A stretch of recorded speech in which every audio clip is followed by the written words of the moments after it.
TDP జెండా దిమ్మెను ధ్వంసం చేసిన దుర్మార్గులను శిక్షించాలి. మండల కేంద్రమైన బట్టిప్రోలులోని అద్దేపల్లి గ్రామంలో తెలుగుదేశం పార్టీ దిమ్మెను వైసీపీ మూకలు ధ్వంసం చేశారని తెలుగుదేశం పార్టీ రాష్ట్ర కార్యదర్శి తూనుగుంట్ల సాయిబాబా అన్నారు.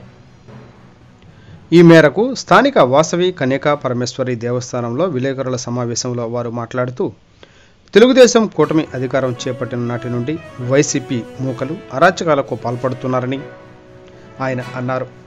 రాష్ట్రం నలుమూలల పలు ప్రాంతాలలో దాడులకు పాల్పడుతున్నారని ఆయన పేర్కొన్నారు.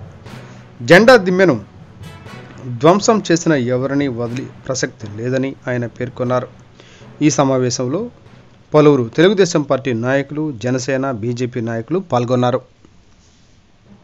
డైరెక్షన్ ఇప్పించి పోలీస్ స్టేషన్లో కేసు పెట్టించి ఎమ్మెల్సీ డాక్టర్లకు చెప్పించి ఇవన్నీ చేయించింది నువ్వు కదా, నువ్వు మాట్లాడతాను నీకులో. కాబట్టి గుడివింద గింజ ఏదో ముడి కింద నలుతారంట. దయచేసి మీ కింద ఉన్న ఏంటో మీరు గుర్తు చేసుకుని, మనం చేసిన తప్పులు ఉన్నాయి, ఇవాళ మనకి ఎత్తి చూపిస్తున్నారని దాన్ని కనీసం విమర్శనాత్మకంగా మీ ఆత్మ పరిశీలన చేసుకుంటే చాలా మంచిది. ఇలాంటి సంఘ విద్రోహ శక్తులుగా భావించేటటువంటి వ్యక్తుల్ని గ్రామాల్లో తీసుకొచ్చి గ్రామ వాతావరణాన్ని కలుషితం చేయొద్దని చెప్పని నేను విజ్ఞప్తి చేస్తా ఉన్నాను. నిన్న తిరిగింది దళిత వాళ్ళలో తిరిగింది, అక్కడ ఉండేది దళితులు, ఇంకొక అగ్రవర్ణాల వాళ్ళు లేకపోతే ఇంకొకరిలో ఎవరో అక్కడ ఉండేది కాదు.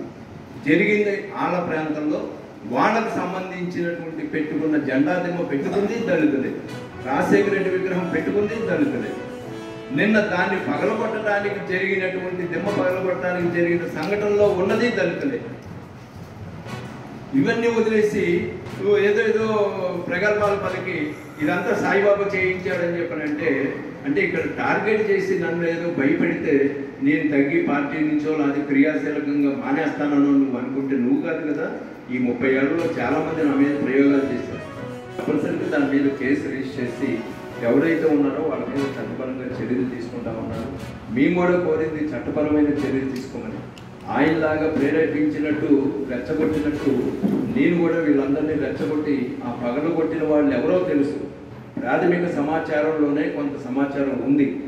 అలాంటి నేచర్ ఆయన రెచ్చగొట్టినట్టు నేను కూడా రెచ్చగొట్టి జనాన్ని తీసుకెళ్తే అప్పుడు కాదు జరిగేది, ఈ నిమిషంలో జరిగేది. ఇది రెచ్చగొట్టాలనే సంకల్పం మా దగ్గర ఉన్నట్లయితే ఈ పాటికి చాలా జరుగుండేది ఊళ్ళో. అలాంటి ధోరణి మాది కాదు, అలాంటి లక్ష్యం మాది కాదు.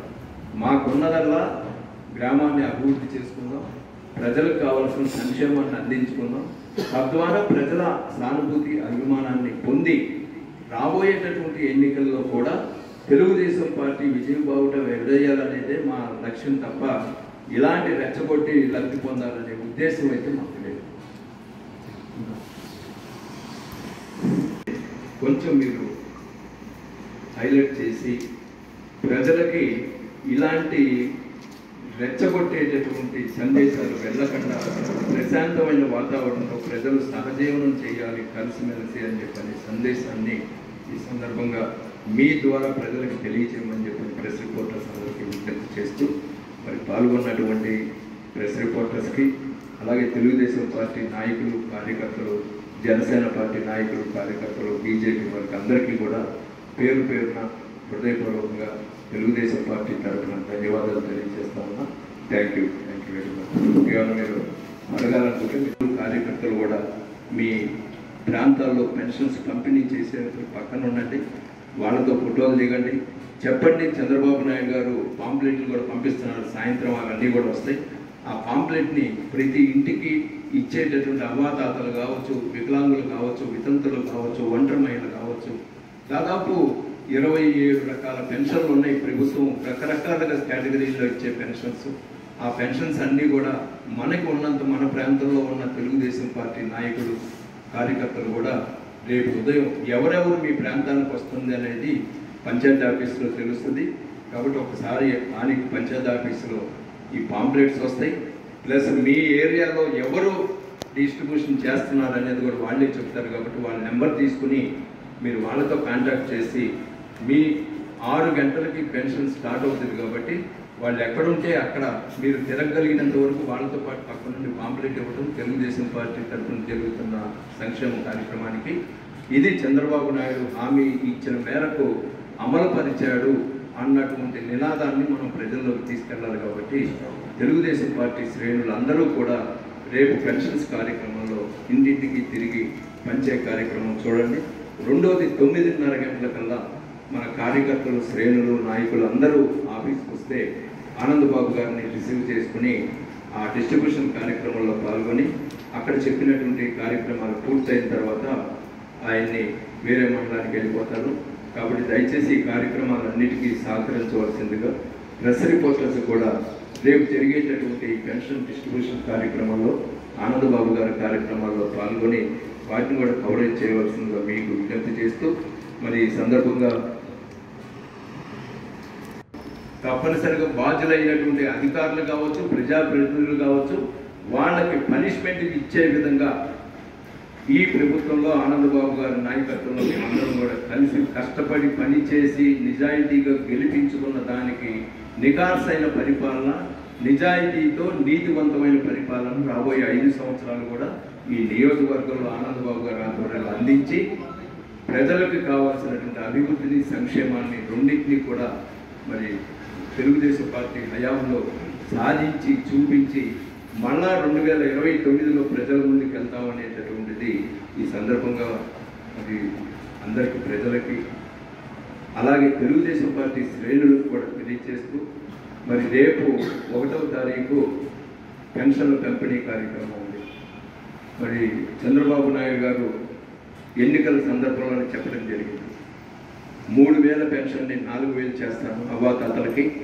అదేవిధంగా అది జూలై 1 నుంచి కాకుండా ఏప్రిల్ నుంచే మొదలుపెట్టి ఏప్రిల్, మే, జూన్ 3 నెలలకు కూడా ఆ వ్యత్యాసాన్ని కల్పిస్తానని చెప్పాడు. ఈ రోజున రేపు ఉదయం 6 గంటల నుంచి పెన్షన్స్ని, అన్ని రకాల పెన్షన్స్ కూడా రేపు ఉదయం బట్వాడా చేయడం జరుగుతుంది గ్రామంలో. మరి ఆ పంపిణీ కార్యక్రమానికి సంబంధించి ముఖ్య అతిథిగా వేమూరు నియోజకవర్గ శాసనసభ్యులు, మాజీ మంత్రివర్యులు నక్క ఆనందబాబు గారు రేపు ఉదయం 10-10:30 సమయంలో బట్టిప్రోలు గ్రామంలో వస్తారు. బట్టిప్రోలు గ్రామంలో కూడా మార్కెట్ వెనక బజార్లో బీసీలు, ముస్లిమ్స్ ఉన్నటువంటి ఏరియాలో 4-5 పెన్షన్స్ డిస్ట్రిబ్యూట్ చేయడం ఆయన చేతుల మీదుగా. తర్వాత అక్కడ చంద్రబాబు నాయుడు గారికి పాలాభిషేక కార్యక్రమం ఉంటుంది చిత్రపటానికి. ఆ 2 అయిపోయిన తర్వాత ప్రెస్ వాళ్ళతో ఆనందబాబు గారు మాట్లాడి అక్కడి నుంచి వేరే మండలం వెళ్ళిపోతారు.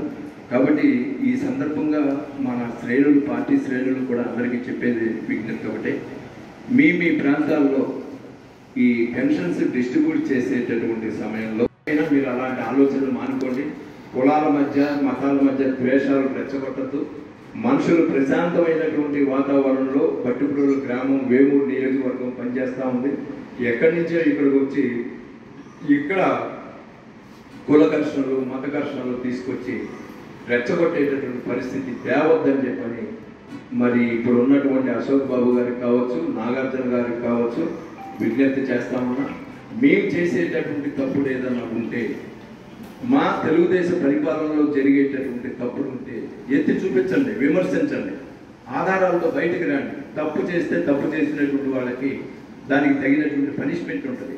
ఆనందబాబు గారి ఆధ్వర్యంలో నిజాయితీ, నీతివంతమైనటువంటి పరిపాలన గత 5 సంవత్సరాలు శాసనసభ్యుడిగా, మంత్రిగా పనిచేశాడు. కాబట్టి నిన్న 5 ఏళ్ళు వెనకపోవడానికి జగన్మోహన్ రెడ్డి చేసినటువంటి మోసపు హామీల్ని, మరి ఆయన చెప్పినటువంటి మాటల్ని నమ్మి ఒక్క ఛాన్స్ అన్న దానికి మేము పనిచేయక ఓడిపోలా. ప్రజలు ఆయన పట్ల ఏదో చేస్తాడనే ఒక అపోహతో ఓడిపోవటం జరిగింది. 5 సంవత్సరాలు ఆనందబాబు మీద ఒక చిన్న ఎలిగేషన్ కానీ, ఒక చిన్న అవినీతి మచ్చ కానీ రాల. 14-19 మధ్యలో, 19-24 మధ్యలో కుప్పలు తెప్పలుగా నాగార్జున మీద కావచ్చు అవినీతి ఆరోపణలు వచ్చినాయి. ఇక్కడికి వచ్చినటువంటి అశోక్ బాబు మీద కూడా ఇలాంటి ఆరోపణలు మా మీద లేవే.